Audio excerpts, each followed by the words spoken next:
আসসালামু আলাইকুম everyone, welcome back to my channel. আশা করি সবাই ভালো আছেন। আলহামদুলিল্লাহ, আমিও ভালো আছি।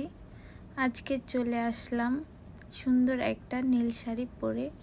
সবাই কমেন্টে জানাবেন কিন্তু শাড়িটা পরে আমাকে কেমন লাগছে।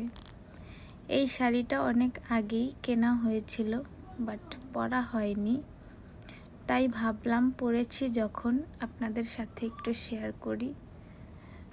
তাই হাওয়া রফটপ রেস্টুরেন্টে গিয়ে ঢং করে অনেকগুলো ভিডিও বানালাম, আবার অনেকগুলো ছবিও তুললাম।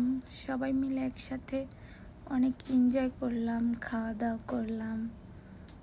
তারপরে এই আর কি, সবাই দোয়া করবেন বন্ধুরা, যেন এইভাবে এই সময়গুলো কাটে, আপনাদেরকে এরকম সুন্দর সুন্দর ভিডিও উপহার দিতে পারি। তো বন্ধুরা, আজকের মতো এইটুকু। দোয়া করবেন সবাই, ভালো থাকবেন। আল্লাহ হাফেজ, টাটা।